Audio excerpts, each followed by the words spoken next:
Hello friends, welcome to Chellan special. எல்லாரும் எப்படி இருக்கீங்க? நீங்கள் எல்லாருமே ஹெல்த்தியாகவும் சந்தோஷமாக இருக்கீங்கன்னு நினைக்கிறேன் ஃப்ரெண்ட்ஸ். இன்றைக்கி நம்ம சேனலில் ஒரு சூப் ரெசிபி தான் பார்க்க போகிறோம். அந்த சூப் ரெசிபி பார்க்கறதுக்கு முன்னாடி இதில் என்னென்ன சத்துக்கள் இருக்குன்னு பார்த்துடலாம். முட்டையை விட அதிகமாக ப்ரோட்டீன் இருக்குது, வாழைப்பழத்தை விட அதிகமாக பொட்டாசியம் இருக்குது, அதுக்கப்புறம் கால்சியம், வைட்டமின் சி, இத்தனை சத்துக்குள்ளே நிறைஞ்ச சூப் தான் இன்றைக்கி செய்ய போகிறோம். வாங்க வீடியோவில் எப்படி செய்கிறதுன்னு பார்க்கலாம்.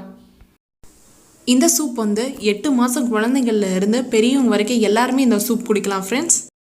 முருங்காய் சூப் செய்கிறதுக்கு நான் 3 முருங்காயை 2 இன்ச்சு சைஸில் கட் பண்ணி எடுத்திருக்கேன். நீங்கள் இன்னும் கொஞ்சம் பெரிய பீஸாக கூட நீங்கள் கட் பண்ணி போட்டுக்கலாம். இதை நான் இப்போ குக்கரில் போட்டு வச்சிட்றேன். ஒரு பெரிய வெங்காயம் சின்ன சின்ன துண்டாக நறுக்கி வச்சுருக்கேன், அதை சேர்த்துட்றேன். சின்ன வெங்காயம் இருந்தால் 6லேருந்து 8 வெங்காயம் சேர்த்துக்கோங்க. 5லேருந்து 6 பல் பூண்டு சேர்த்துக்கலாம். பெரிய பூண்டு பெரிய பல்லாக இருந்துச்சு அப்படின்னா 5 பூண்டு சேர்த்துக்கோங்க. கொஞ்சம் சின்னதாக இருந்ததுன்னா 6 பல் பூண்டு சேர்த்துக்கோங்க. மீடியம் சைஸில் ஒரு தக்காளியை நான் கட் பண்ணி எடுத்திருக்கேன். 1-2 கட் பண்ணால் போதும், சின்ன சின்ன பீஸாக கட் பண்ண அவசியம் இல்லை, கொஞ்சம் பெருசாகவே கட் பண்ணி எடுத்துக்கலாம். 1/4 டீஸ்பூன் மஞ்சள் தூள், 1/4 டீஸ்பூன் சீரகம், ஒரு சின்ன கேரட் துருவி எடுத்திருக்கேன், அதை சேர்த்துக்கலாம். கேரட் இல்லைன்னா ஸ்கிப் பண்ணிவிடுங்க, ஆப்ஷனல் தான் கேரட். 5 மிளகு. மிளகோட காரத்தை பொறுத்து சேர்த்துக்கோங்க. ஒரு சில மிளகு நல்லா காரமாக இருக்கும், ஒரு சில மிளகு காரம் கம்மியாக இருக்கும், அதுக்கு தகுந்த மாதிரி பார்த்து சேர்த்துக்கோங்க. 5லேருந்து 8 மிளகு வரைக்கும் சேர்க்கலாம். நான் 1/2 டீஸ்பூன் அளவுக்கு மிளகாய்த்தூள் சேர்த்துக்கிறேன்.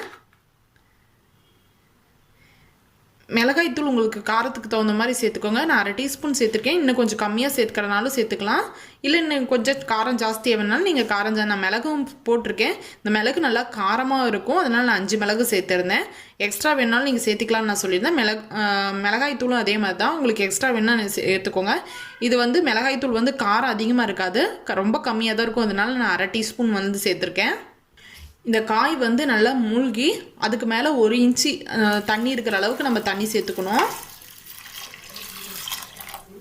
பாருங்க, காயில் நல்லா மூழ்கிருச்சு, மேலே தண்ணி இருக்கிற மாதிரி பாருங்க, அழுத்தி மேலே 1 இன்ச் அளவுக்கு தண்ணி இருக்கிற போல தான் நான் சேர்த்துருக்கேன். இந்த அளவுக்கு தண்ணி சேர்த்தா போதும். தேவையான அளவு உப்பு சேர்த்துட்டு நம்ம மூடி வச்சு ஹை ஃப்ளேம்லேயே வச்சு நம்ம 4லேருந்து 5 விசில் விட்டு எடுத்துக்கலாம். ப்ரெஷர் போனதுக்கப்புறம் மேலே லிட்டை ஓப்பன் பண்ணிவிட்டேன், நல்லா ஆறிடுச்சு. இப்போ முருங்காயெல்லாம் ஒன்றுனா வெளியே எடுத்துடலாம்.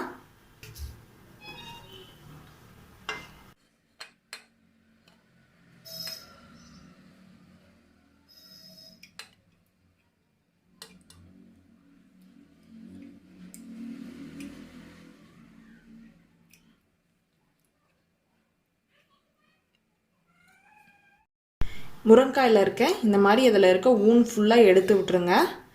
கொஞ்சம் பெரிய பீஸாக நறுக்கி இருந்தீங்கன்னா ஸ்பூனில் வச்சு எடுக்கிறதுக்கு ஈஸியாக இருக்கும்.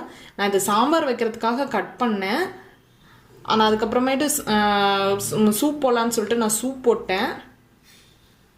நீங்கள் பெரிய பீஸாக இருந்தால் ஸ்பூனில் எடுக்க ரொம்ப ஈஸியாக இருக்கும். இதே மாதிரி இதில் எல்லா முருங்காயில் இருக்க அந்த உள்ளே இருக்க ஃப்ளஷை மட்டும் நான் எல்லாத்தையும் எடுத்து வச்சிடுறேன். முருங்காய் நல்லா குழஞ்சிருக்கு, 2ஐயும் பிரிச்சுட்டு இப்படி அழுத்துனீங்கன்னாவே வர அளவுக்கு வெந்திருக்கு. இந்த மாதிரியும் நீங்கள் ட்ரை பண்ணலாம். நல்லா வெந்திருந்தது, குழஞ்சி வெந்திருந்தது அப்படின்னா இந்த மாதிரி அழுத்துனீங்கன்னாவே ஈஸியாக வெளியே வந்துடும். ஸ்பூன் வச்சு எடுக்கவோ இல்லை கையில் இந்த மாதிரி எடுக்கிறதுக்கு கஷ்டமாக இருந்துச்சுன்னா இந்த மாதிரி ட்ரை பண்ணுங்கள், ஈஸியாக இருக்குது இந்த மாதிரி எடுக்கிறதுக்கு. அப்படியே பிழிஞ்சு விட்டோம்னா அப்படியே வந்துடுது. அந்தளவுக்கு முருங்காய் நல்லா வெந்துருச்சு. நான் 5 விசில் விட்டு எடுத்தேன், முருங்காய் நல்லா வெந்துருச்சு.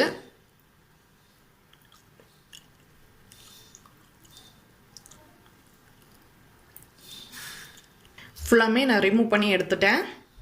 இது ஒரு மிக்ஸி ஜாரில் சேர்த்துடலாம்.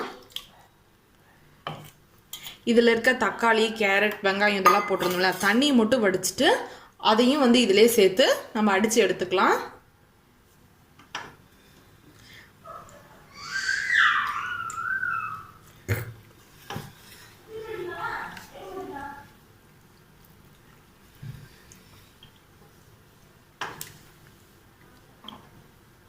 இது ஒரு ஃபைன் பேஸ்ட்டாக நம்ம அரைச்சி எடுத்துகிட்டு வந்துடலாம். ஃபைன் பேஸ்ட்டாக அரைச்சி எடுத்துகிட்டு வந்துட்டேன். இப்போ அந்த தண்ணியில் இதை கலந்துடலாம். இதில் தண்ணி சேர்த்துக்கிறேன்.